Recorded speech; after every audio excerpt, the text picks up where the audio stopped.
Bismillahirrahmanirrahim. Assalamu alaikum. I am Nimra Zafar. This video is made by Law Mentoring. Before watching the video, please subscribe the channel and hit the bell icon so that you may get notifications about the new videos timely. So let's move towards our today's topic. Today we will discuss about the topic of Prime Minister. आज हम study करेंगे कि prime minister कौन होता है, prime minister की कितनी और क्या पावर्स होती हैं, प्राइम मिनिस्टर को इलेक्ट कैसे किया जाता है, प्राइम मिनिस्टर बनने के लिए एलिजिबिलिटी क्या है, प्राइम मिनिस्टर को रिमूव कैसे किया जाता है और प्राइम मिनिस्टर का टेन्योर कितना होता है। इन सब चीज़ों को आज हम वन बाय वन स्टडी करेंगे। तो स्टार्ट करते हैं इंट्रोडक्शन से कि सबसे पहले हम ये देखेंगे कि प्राइम मिनिस्टर होता क्या है। तो प्राइम मिनिस्टर जो है वो होता है हेड ऑफ गवर्नमेंट। ठीक है, हम लोगों ने पहले लेक्चर्स में पढ़ा था कि एक होता है हेड ऑफ स्टेट, एक होता है हेड ऑफ गवर्नमेंट। तो हेड ऑफ गवर्नमेंट जो होता है वो होता है प्राइम मिनिस्टर और हेड ऑफ स्टेट जो होता है वो होता है प्रेसिडेंट। तो आज हम पढ़ रहे हैं प्राइम मिनिस्टर के बारे में। तो प्राइम मिनिस्टर कौन होता है? हेड ऑफ गवर्नमेंट होता है। Whole system revolves around him.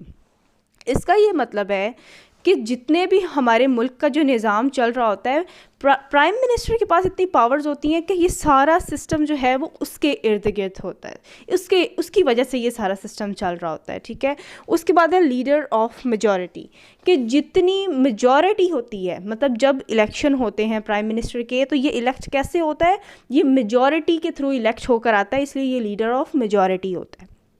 मतलब जितनी पॉपुलेशन होगी वो जिसको इलेक्ट करेंगे, जिसके ज़्यादा वोट होंगे वो प्राइम मिनिस्टर बनेगा, इसीलिए इसको कहते हैं कि लीडर ऑफ मेजॉरिटी है।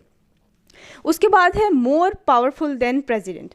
पहले ऐसे होता था कि पहले प्रेसिडेंशियल फॉर्म ऑफ गवर्नमेंट होती थी 18th अमेंडमेंट से पहले, लेकिन 18th अमेंडमेंट के बाद प्राइम मिनिस्टर को ज़्यादा पावर्स दे दी गई, इसलिए ये प्रेसिडेंट से ज़्यादा पावरफुल ये होता है क्योंकि इसके पास पावर्स ज़्यादा होती हैं।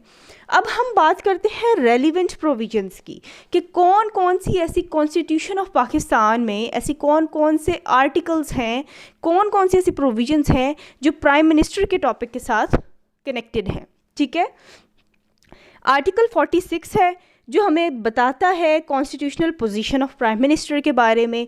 आर्टिकल 62 में क्वालिफिकेशन बताई हुई है कि एलिजिबिलिटी क्राइटेरिया क्या है प्राइम मिनिस्टर बनने के लिए, कि प्राइम मिनिस्टर एक पर्सन बनना चाहता है तो उसको किस किस उसकी क्वालिफिकेशंस क्या क्या होंगी। उसके बाद है आर्टिकल नंबर 91। आर्टिकल 91 में कैबिनेट के बारे में बताया हुआ है कि प्राइम मिनिस्टर की कैबिनेट जो है, जो दूसरे मिनिस्टर्स बनते हैं, प्राइम मिनिस्टर की कैबिनेट किस तरीके से बनती है। और इसी जो है आर्टिकल में प्राइम मिनिस्टर के इलेक्शन का प्रोसीजर भी बताया हुआ है कि प्राइम मिनिस्टर को किस तरीके से इलेक्ट किया जाता है। नेक्स्ट है आर्टिकल नंबर 95। आर्टिकल 95 एक्सप्लेन करता है वोट ऑफ नो कॉन्फिडेंस को। अब वोट ऑफ नो कॉन्फिडेंस क्या होता है ये हम डिटेल में स्टडी करेंगे जब वन बाय वन हम इन रेलिवेंट प्रोविजंस को डिटेल में पढ़ेंगे। तो 95 आर्टिकल हमें बताता है कि प्राइम मिनिस्टर को रिमूव कैसे किया जाता है, वोट ऑफ नो कॉन्फिडेंस की रेजोल्यूशन जो है वो कैसे उसके खिलाफ चलाई जाती है और किस तरीके से उसको उसके ओहदे से बर्खास्त किया जाता है। उसके बाद हम स्टडी करेंगे कि प्राइम मिनिस्टर का टेन्योर कितना होता है। तो अब हम वन बाय वन इन सब आर्टिकल्स को स्टडी करते हैं।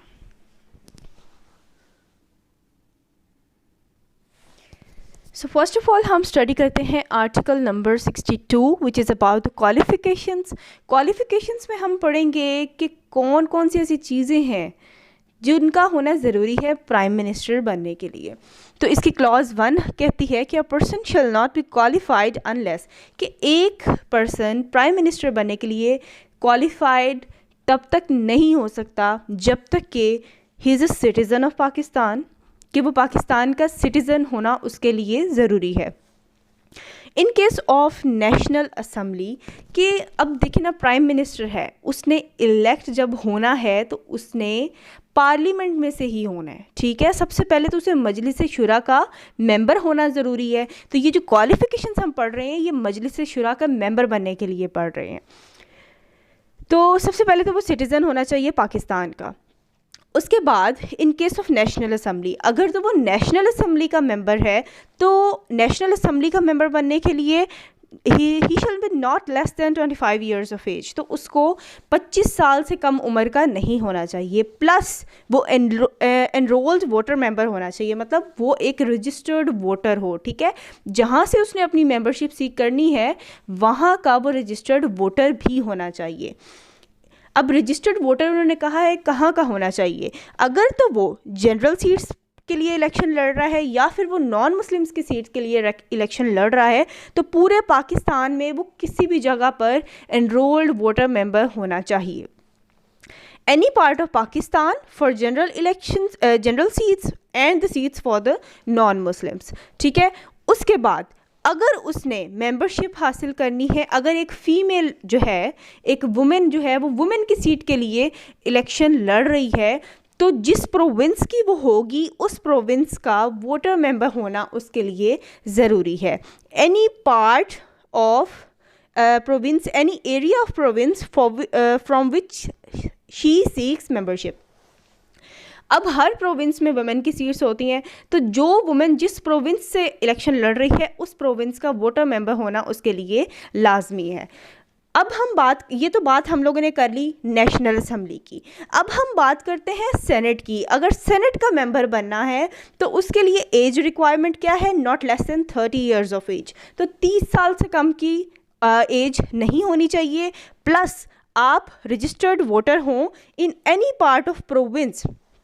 अब देखें, सेनेट में जब सेनेट के इलेक्शंस होते हैं तो सेनेट को इक्वल रिप्रेजेंटेशन हासिल है हर सूबे में, ठीक है। तो जब सेनेट का मेंबर बनने के लिए एक तो 30 इयर्स ऑफ एज रिक्वायरमेंट है, उसके बाद आप वोटर मेंबर रजिस्टर्ड वोटर होने चाहिए किसी भी province, any part of province, अगर आप फाटा की सीट्स के लिए इलेक्शन लड़ रहे हैं या फिर आप फेडरल कैपिटल के लिए इलेक्शन लड़ रहे हैं। ये तो हो गया सेनेट के लिए। अब हम दोबारा से जनरल बात करते हैं कि नेशनल असेंबली का मेंबर या फिर सेनेट का मेंबर बनने के लिए और कौन कौन सी क्वालिफ़िकेशंस जो है वो ज़रूरी हैं। इसमें आ जाता है क्लॉज डी, कहती है कि गुड करेक्टर होना चाहिए, एक पर्सन की जो शख्सियत है वो उसका करेक्टर जो है वो अच्छा होना चाहिए, इखलाकी तौर पर भी वो अच्छा हो। And who do not violate Islamic injunctions, इसका ये मतलब है कि वो इस्लाम के असूलों को मानता हो, इस्लाम के असूलों के ख़िलाफ़ वर्जी ना करे, उनको वायलेट ना करे। उसके बाद क्लॉज ई कहती है कि उसके पास एडिक्वेट नॉलेज होना चाहिए, किसका, इस्लाम का, इस्लाम की तालीमात उसके पास होनी चाहिए। उसके बाद वो प्रैक्टिस करता हो ऑब्लिगेटरी ड्यूटीज़ के, जो वाजिबात हैं हम पर, जो इस्लाम की तरफ से हम पर जो ड्यूटीज़ हैं, जो लाजिम हैं, जो हमने करनी है हर सूरत, उसको वो प्रैक्टिस करता हो। उसके बाद लिखा हुआ है plus abstain from major sins, कि जो कबीरा गुनाह हैं उनसे वो बचता हो। उसके बाद बात करते हैं हम क्लॉज एफ की। इसमें है सगेशियस, सगेशियस का मतलब है वो समझदार हो, राइटियस मतलब वो पारसा हो, नॉन प्रॉफिलिगेट का मतलब होता है कि वो फासिक ना हो, खुलेआम गुनाह ना करता हो। उसके बाद वो ऑनेस्ट हो, अमीन हो। उसके बाद उसे कॉम्पिटेंट कोर्ट ने कंट्रेरी डिक्लेयर ना किया हो, मतलब कॉम्पिटेंट कोर्ट ने उसको इन सब चीज़ों से कंट्रेरी मतलब ऑपोजिट डिक्लेयर ना किया हो। उसके बाद आ जाते हैं क्लॉज जी पे। क्लॉज जी कहती है, सब क्लॉज जी कहती है not worked against integrity of Pakistan. इसका ये मतलब है कि उसने पाकिस्तान की सालमियत के ख़िलाफ़ कभी कोई काम ना किया हो। सब क्लॉज एच कहती है कि ये जो डी सब क्लॉज पढ़ी है हमने और ई सब क्लॉज पढ़ी है, मतलब डी सब क्लॉज हमने पढ़ा था इस्लामिक इंजंक्शंस वाला, और ई सब क्लॉज में भी हम लोगों ने इस्लाम के बारे में ही बात की है। तो वो कहते हैं कि डी सब क्लॉज और ई सब क्लॉज जो है ये नॉन मुस्लिम्स पर अप्लाई नहीं होगी। ये था आर्टिकल नंबर 62 जिसमें हम लोगों ने क्वालिफ़िकेशंस पढ़ी हैं to be a member of Majlis Shura. उसके बाद हम नेक्स्ट पढ़ते हैं। नेक्स्ट हम पढ़ते हैं article number 91 which explains about the cabinet of prime minister. इस आर्टिकल में हम पढ़ेंगे कि प्राइम मिनिस्टर जो है उसकी कैबिनेट कैसे बनती है, ठीक है। क्लॉज 1 पढ़ते हैं, there shall be a cabinet of ministers, ministers की कैबिनेट बनाई जाएगी जिस कैबिनेट का जो हेड होगा वो होगा prime minister. Prime minister as a head अब हेड के तौर पर जब वो काम कर रहा है प्राइम मिनिस्टर, एक कबीना बन गई है, कैबिनेट बन गई है, उसका हेड प्राइम मिनिस्टर बन गया है, तो फिर यहाँ पर प्राइम मिनिस्टर का काम क्या होगा, उसको हेड क्यों बनाया गया है? Prime minister as a head to aid and advise president. अब प्रेसिडेंट ने जो अपने काम करने हैं, प्रेसिडेंट ने जो अपनी पावर्स को एक्सरसाइज करना है, जब वो अपनी पावर्स को एक्सरसाइज करेगा तो यहाँ पर prime minister as a head of cabinet advise करेगा किसको? प्रेसिडेंट को, उसके मामलात में हेल्प करेगा एक तरह से प्रेसिडेंट को।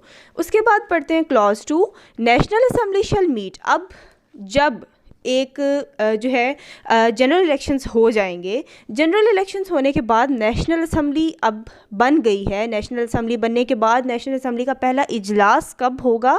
National assembly shall meet on 24th day following the day on which general elections held. जब जनरल इलेक्शंस हो गए, नेशनल असेंबली बन गई, नेशनल असेंबली के बनने के बाद उस 21st डे, नेशनल असेंबली के बनने के बाद 21वें दिन उसका पहला इजलास बुलाया जाएगा, unless sooner summoned by president.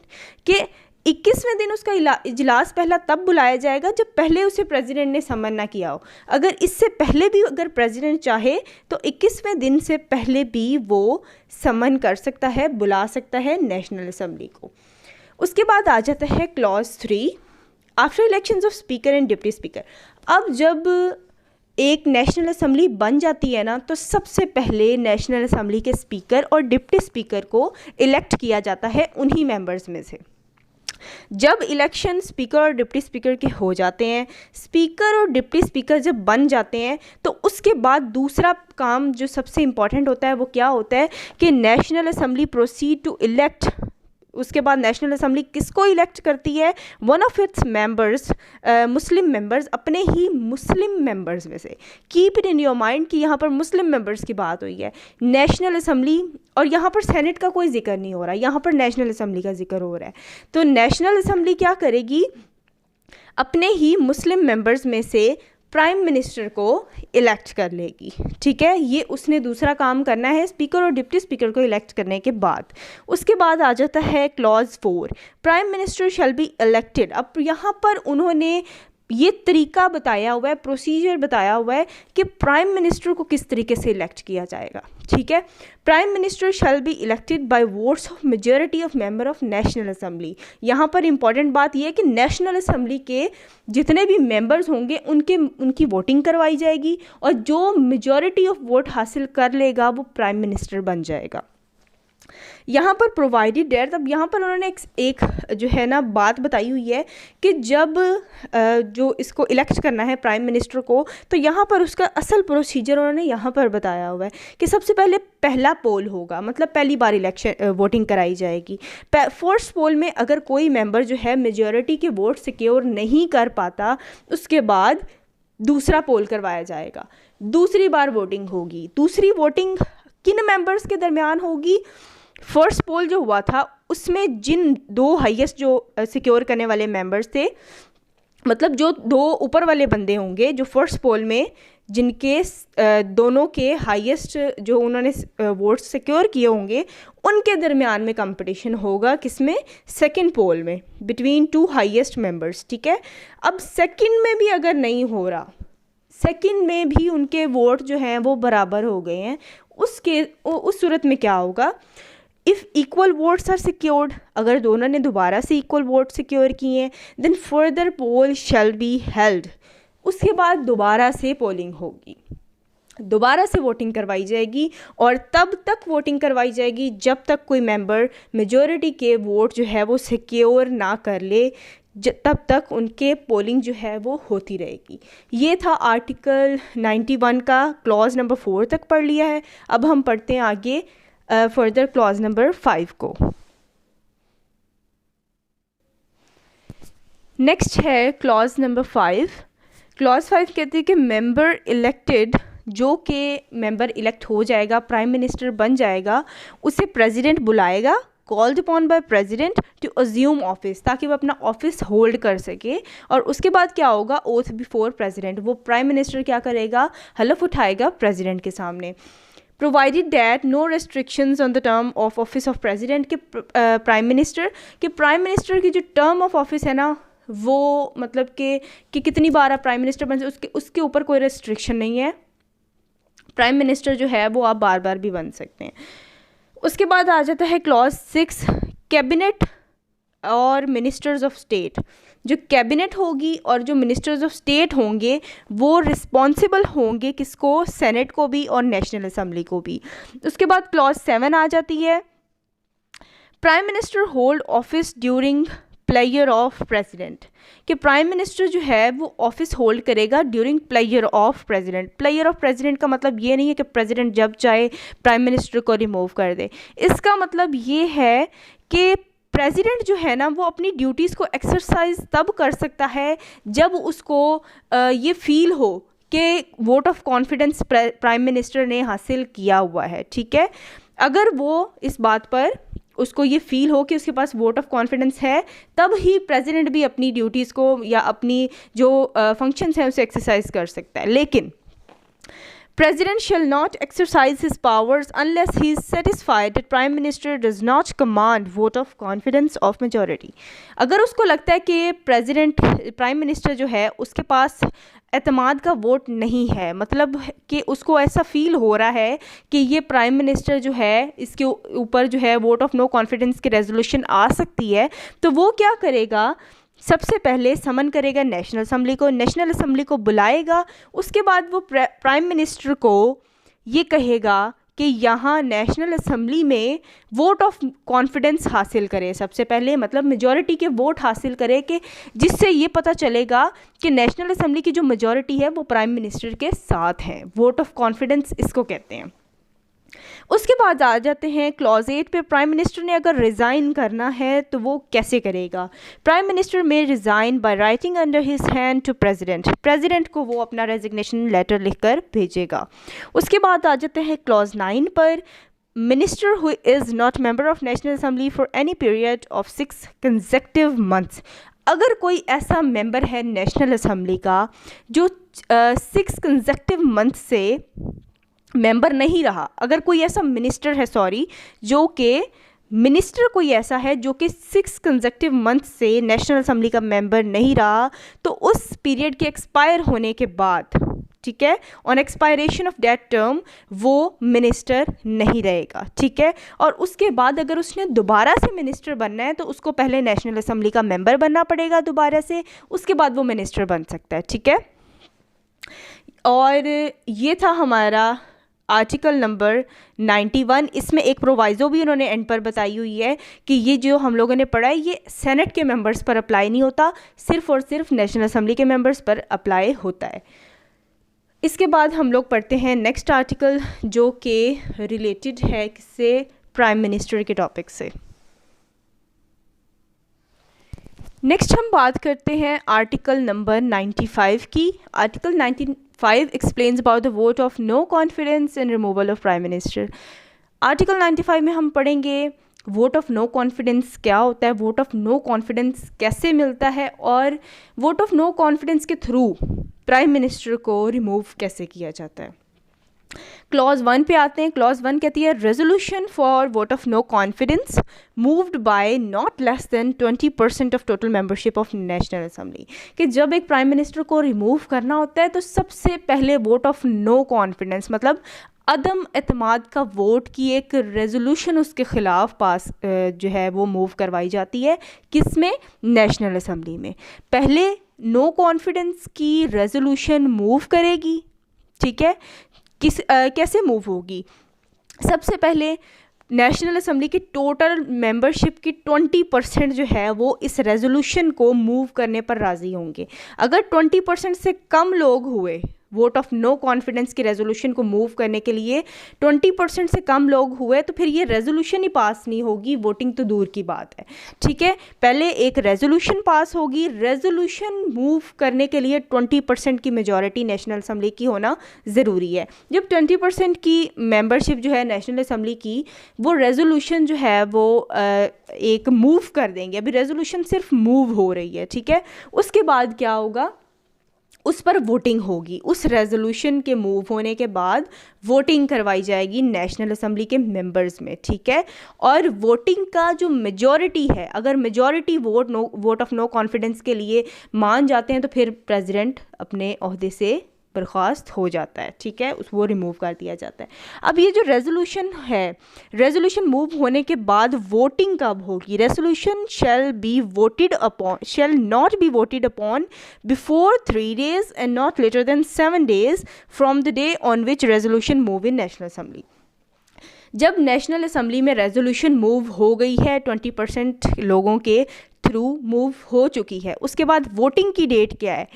Resolution जिस दिन उसमें मूव हुई थी उसके 3 दिन, उससे नेक्स्ट 3 दिन से पहले नहीं और 7 दिन के बाद नहीं। मतलब नेशनल असेंबली में जो रेजोल्यूशन है उसके मूव होने के 3 दिन के बाद आप करवा सकते हैं और 7 दिन से पहले पहले, मतलब तीसरे दिन और 7वें दिन से के दरमियान जो है इसमें आप लोग वोटिंग करवा सकते हैं प्राइम मिनिस्टर को रिमूव करने के लिए। उसके बाद आते हैं क्लॉज 3 पे।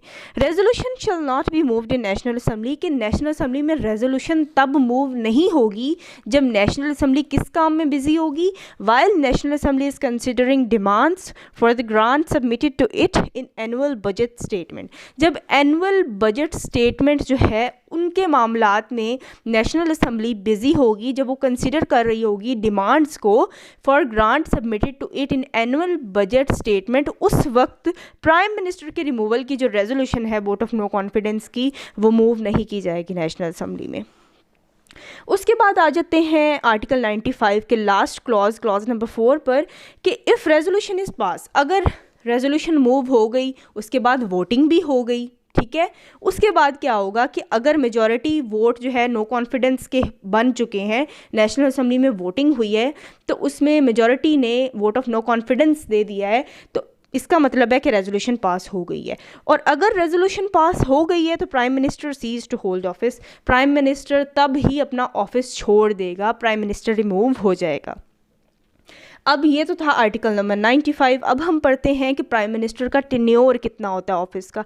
प्राइम मिनिस्टर जब बन जाते हैं तो कितने अरसे के लिए बनते हैं, तो ये हम सबको ही पता है कि प्राइम मिनिस्टर का जो टेन्योर होता है वो 5 ईयर्स का होता है। 5 साल के लिए प्राइम मिनिस्टर की हुकूमत आती है। अब नेक्स्ट हम लास्ट आर्टिकल पढ़ते हैं, आर्टिकल नंबर 46, जिसमें हम डिस्कस करेंगे constitutional position of prime minister. उसके बाद आ जाता है article number 46 which is about the president to be kept informed, कि यहाँ पर प्राइम मिनिस्टर के पास पावर्स होती हैं और यहाँ पर प्रेसिडेंट की भी कोई पावर बताई गई है कि प्रेसिडेंट का ये राइट होता है या प्रेसिडेंट के पास ये पावर होती है कि उसको इन्फॉर्म किया जाए। तो ये एक कॉन्स्टिट्यूशनल पोजीशन भी है प्राइम मिनिस्टर की, जिसमें ये बात बताई हुई है कि prime minister shall keep inform to president, के प्रेसिडेंट को इन्फॉर्म करता रहेगा प्राइम मिनिस्टर अबाउट व्हाट। ये हम पढ़ते हैं कि प्राइम मिनिस्टर जो है वो प्रेसिडेंट को इन्फॉर्म करेगा किसके बारे में? लेजिस्लेटिव प्रपोजल्स के बारे में, कि जितने भी कोई लेजिस्लेशन हो रही है, लॉ मेकिंग हो रही है, लेजिस्लेटिव प्रपोजल्स जितने भी आ रहे हैं उनके बारे में जो है इन्फॉर्म करता रहेगा प्राइम मिनिस्टर प्रेसिडेंट को। उसके अलावा जो इंटरनल अफेयर्स हैं कंट्री के, उनके बारे में बताता रहेगा कि मुल्क में क्या हो रहा है, क्या हालात हैं, क्या जितने भी मामलात हैं उसके बारे में बताता रहेगा। और उसके बाद पाकिस्तान की फ़ॉरेन पॉलिसी के बारे में बताता रहेगा। ये था हमारा प्राइम मिनिस्टर का topic. And this was all about our today's lecture. Thanks for watching the video, and if you like the video then don't forget to like, share and comment. Thank you so much.